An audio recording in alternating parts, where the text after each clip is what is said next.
할렐루야. 사랑하는 유년교회 성도님들, 한 주간도 평안하셨습니까? 오늘도 우리의 상황과 형편을 잘 하시는 하나님께서 가정과 자녀, 사업, 또 하시는 모든 일들 가운데 돕는 손길로 함께하여 주시기를 주님의 이름으로 축복합니다. 나의 약함 주의 은혜.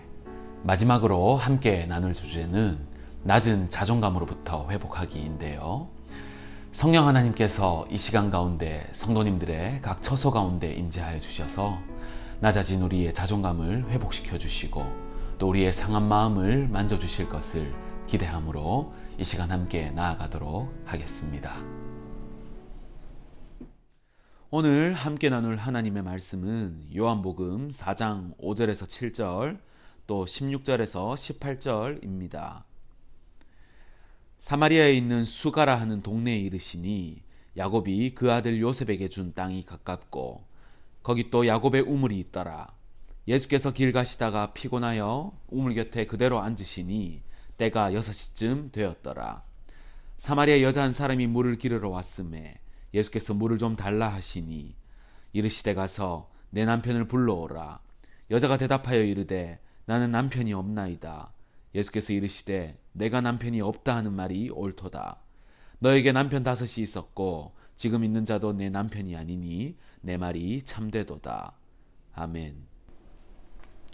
자아존중감 혹은 자존감은 외모, 환경, 배경, 경제력, 인간관계가 어떻든지 간에 자기 자신이 사랑받고 존중받을 가치가 있는 존재이며 무엇이든 해낼 수 있는 능력을 지니고 있다고 믿는 그러한 마음으로 개인이 자기 자신을 대상으로 삼아 내리는 평가이자 판단이 바로 자존감입니다.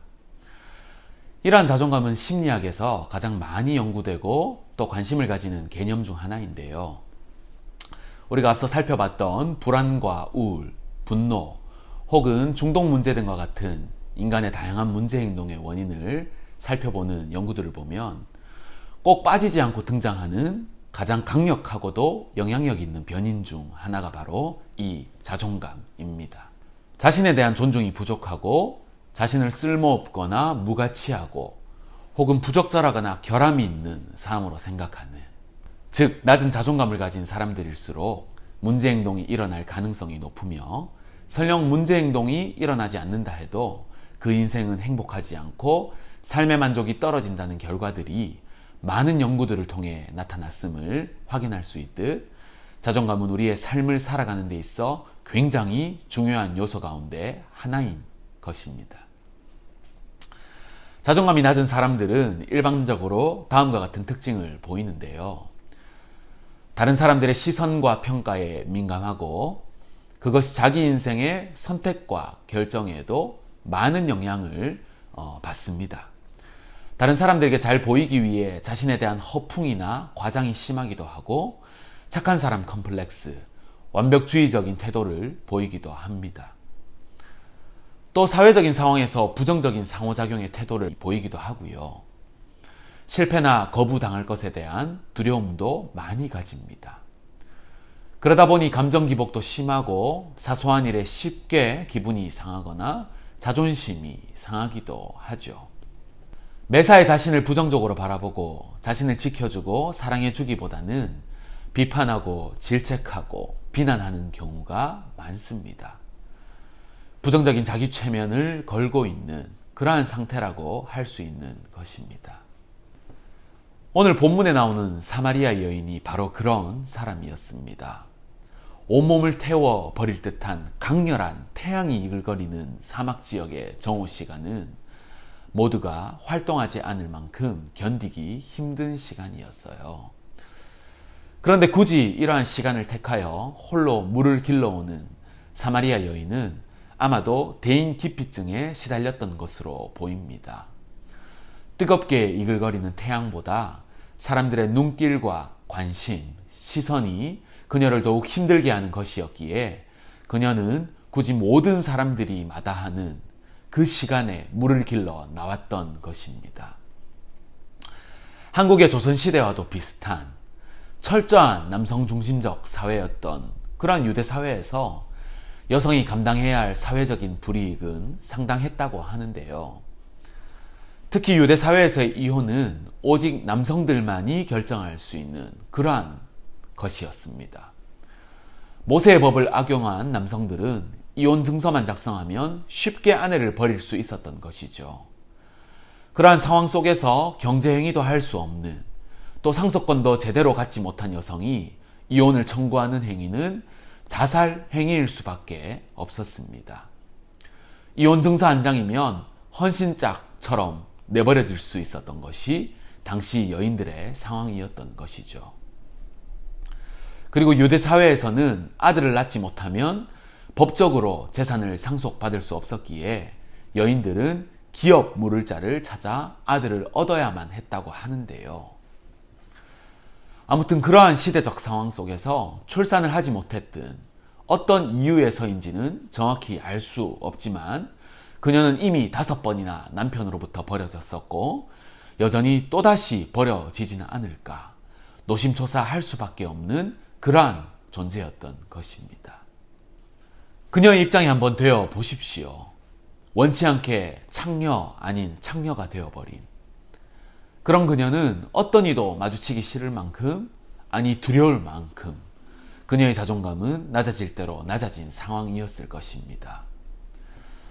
깨놓고 보면 특별히 자신이 잘못한 것도 없었지만 그녀는 그런 자신을 아주 쓸모없고 무가치하며 부적절하거나 결함이 있는 존재로 그렇게 비하하며 또 저주하였을 것입니다. 죽지 못해 살아가는 비참한 인생이었던 것이죠.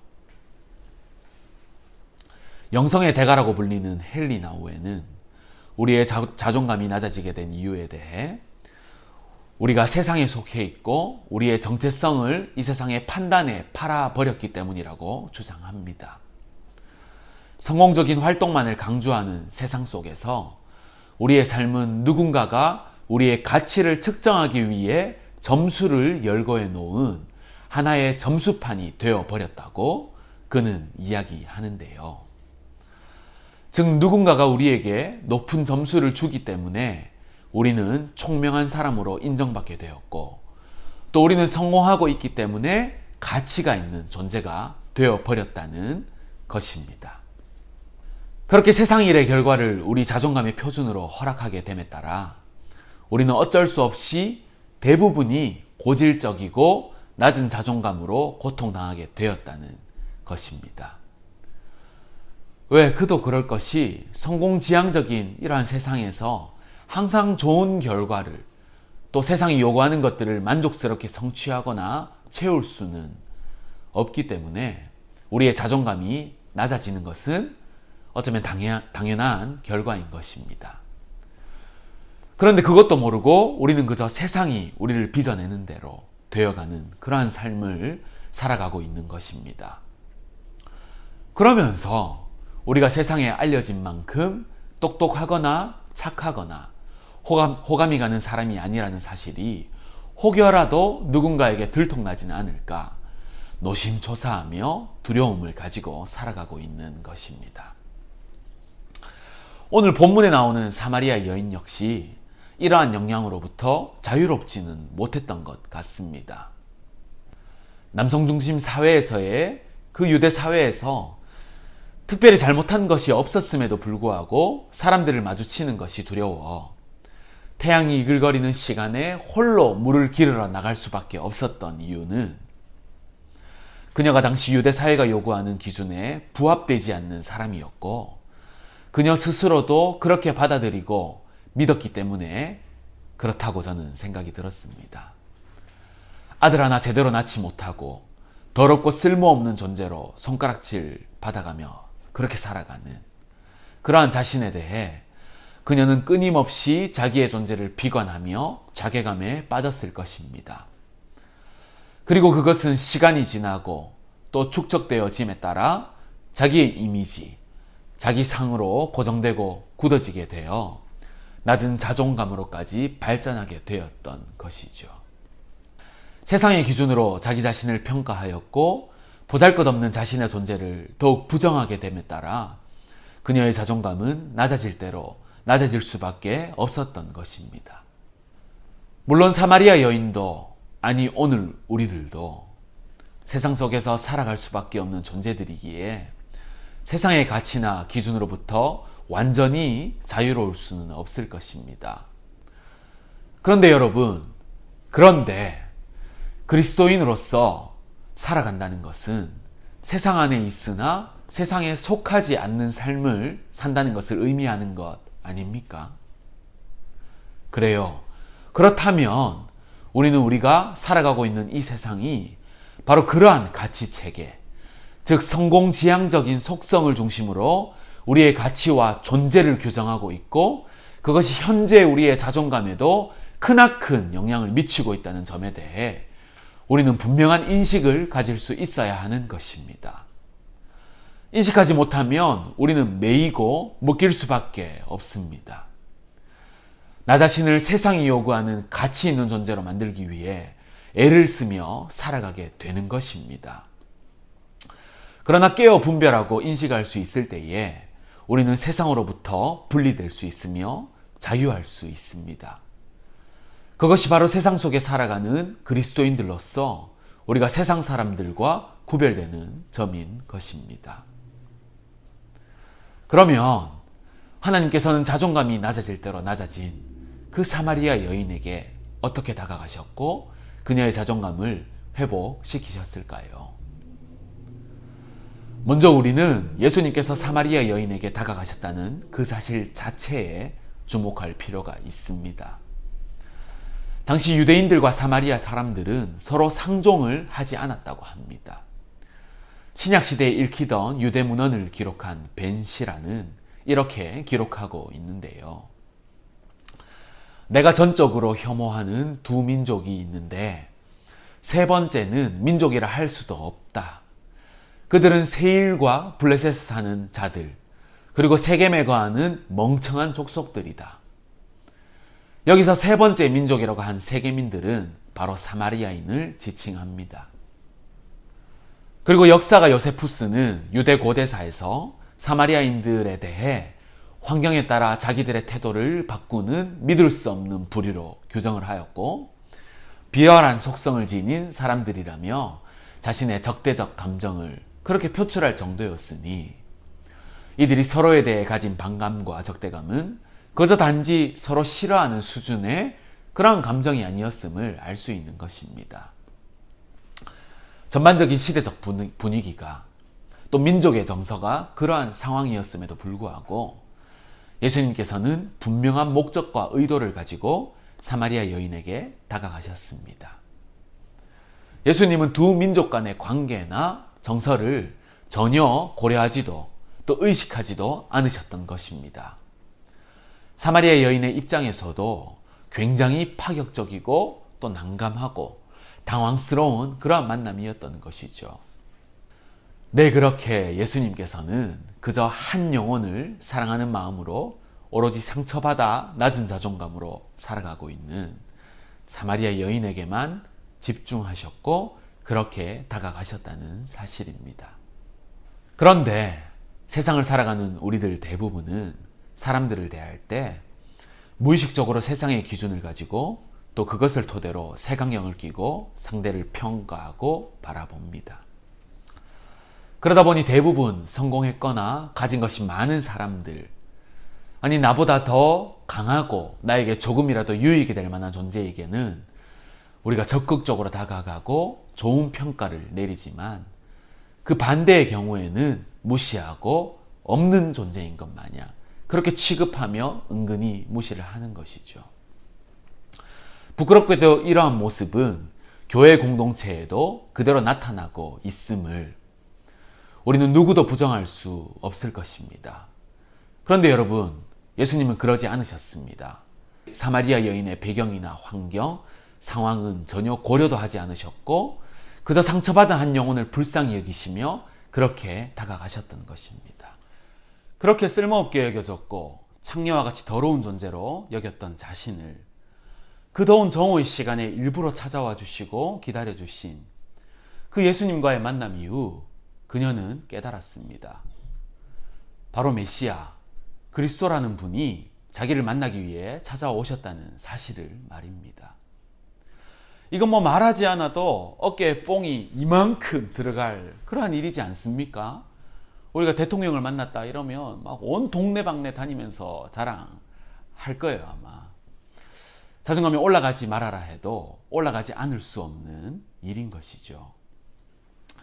그렇습니다, 여러분.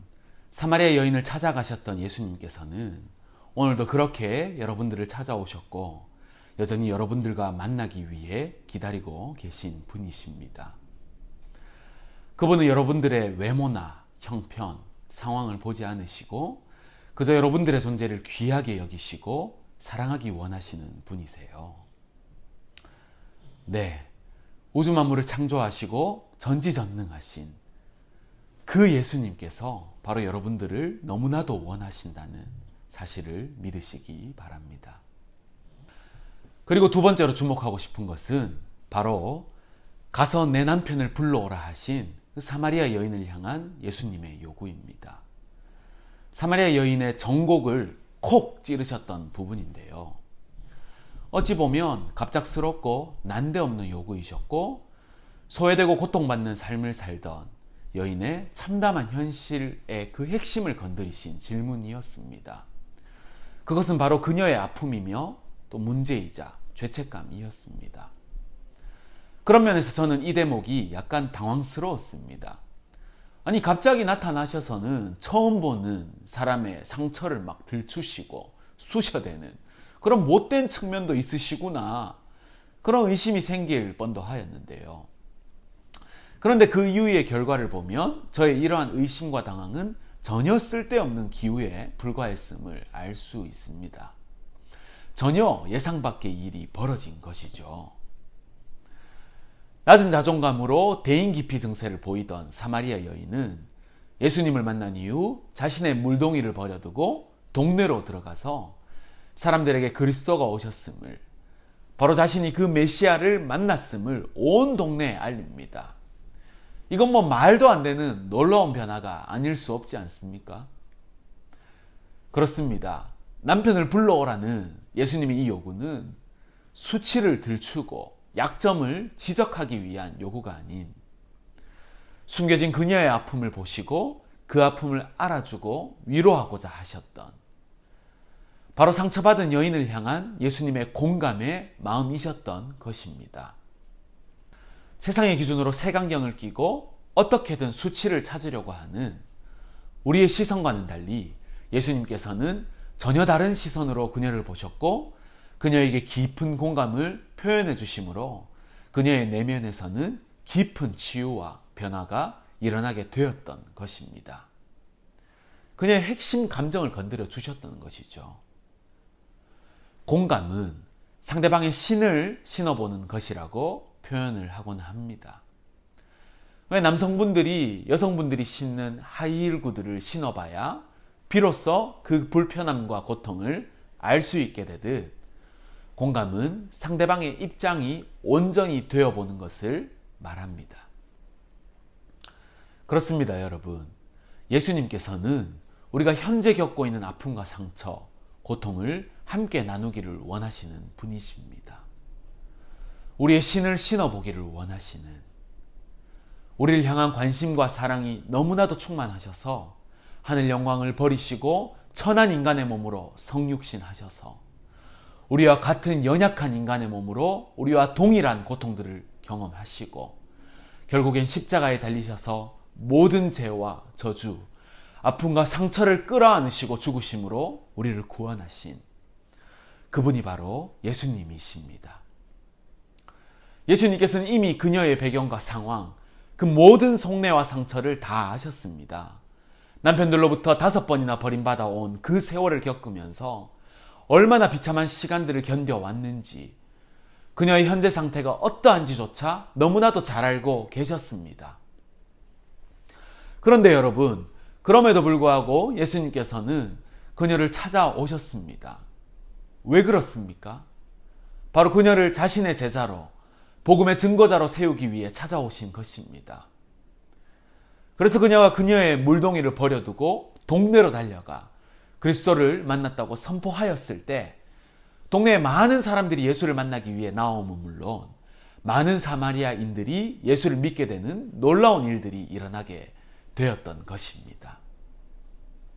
낮은 자존감으로 죽지 못해 살아가는 그녀에게 그저 그렇게 다가가 주시고 그 아픔을 함께 공감해 주셨던 예수님께서는 딸아, 네가 지금 어떤 모습이든 상관없어.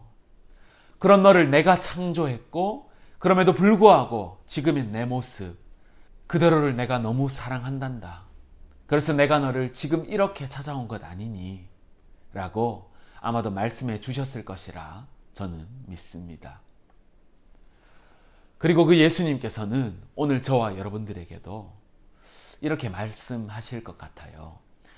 기범아, 네가 너 자신에 집중하면 자존감이 낮아질 수 있지만 바로 너를 택한 하나님이 나를 봐.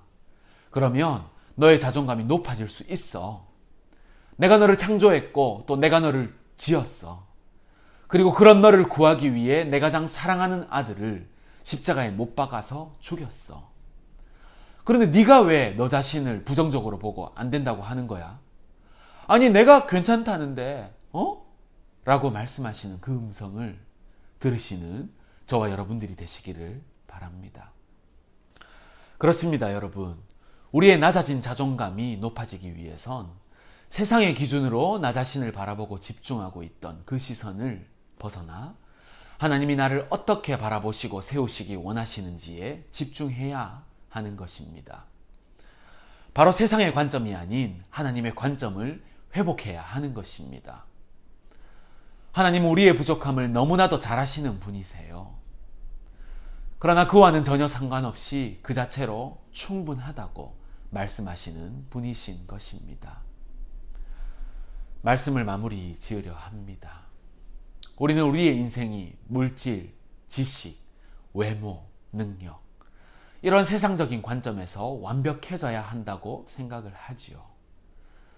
그리고 그것을 채우기 위해 우리의 목을 맨 채 살아가고 있습니다. 그러나 여러분, 절대 그렇지 않습니다.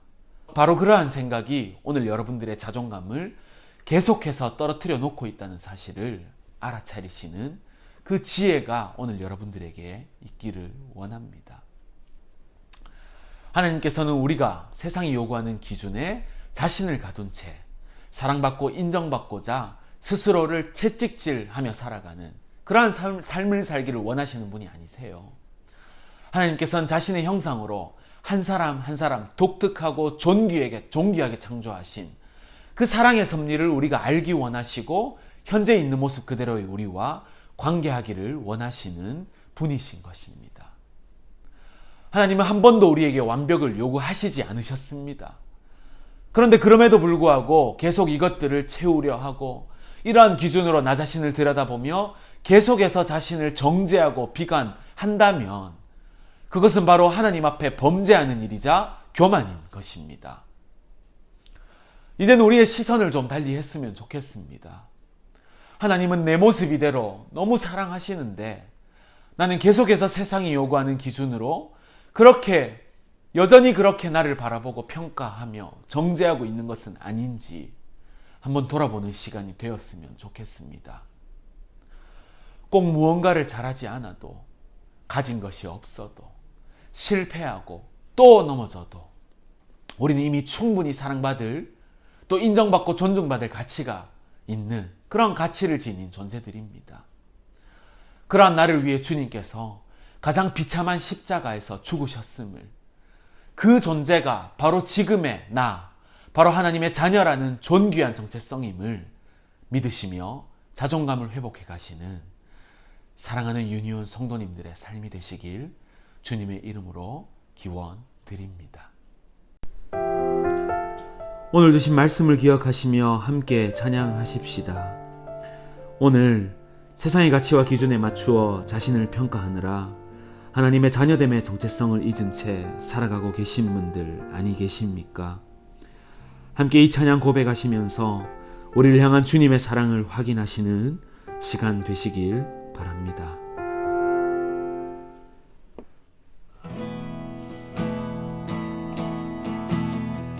하나님은 너를 만드신 분, 하나님은 너를 만드신 분, 너를 가장 많이 알고 계시며, 하나님은 너를 만드신 분, 너를 가장 깊이 이해하신단다. 하나님은 너를 지키시는 분, 너를 절대 포기하지 않으며, 하나님은 너를 지키시는 분, 너를 쉬지 않고 지켜보신단다. 그의 생각 셀 수 없고, 그의 자비 무궁하며, 그의 성실 날마다 새롭고, 그의 사랑 끝이 없단다. 하나님은 너를 원하시는 분, 하나님은 너를 원하시는 분, 이 세상 그 무엇 그 누구보다 하나님은 너를 원하시는 분, 너와 같이 있고 싶어 하신단다. 하나님은 너를 인도하는 분,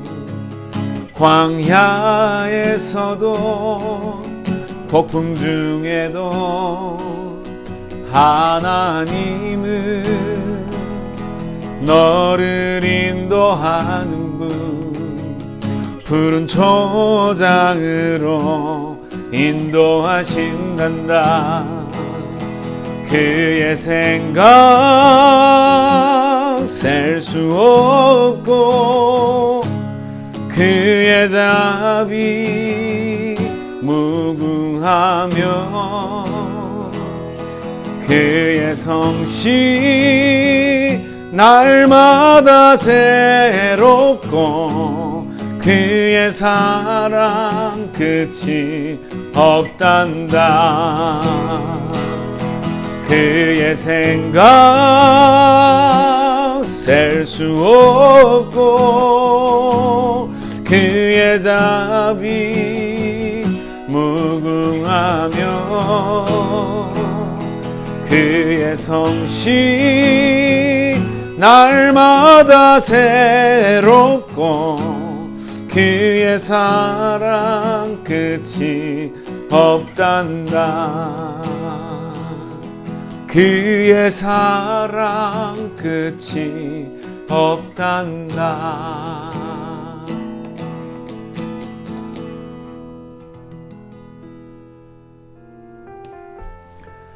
우리 오늘 함께 나눈 말씀을 기억하시면서 화면에 나오는 기도 제목들을 두고 이 시간 함께 한 목소리로 기도하시겠습니다.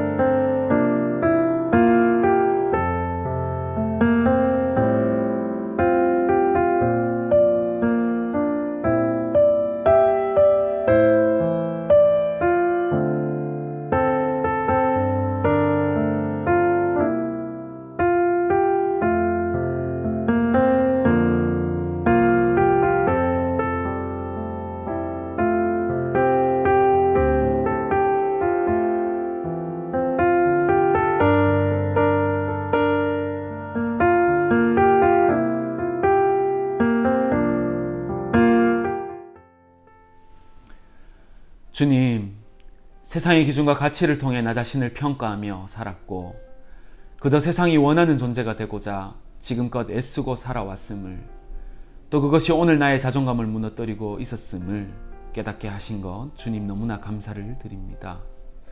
세상의 기준과 가치의 관점이 아닌 하나님의 관점으로 우리의 자신을 바라보는 그러한 인생들 되게 하여 주시고, 주님께서 너무나 사랑하셔서 목숨을 내어주신 하나님의 자녀로서의 정체성을 회복함으로 나 자신 우리의 자존감 역시 회복되어지는 그러한 놀라운 변화를 경험하는 사랑하는 유니온 성도님들의 삶이 되도록 주님 은혜 내려 주시옵소서.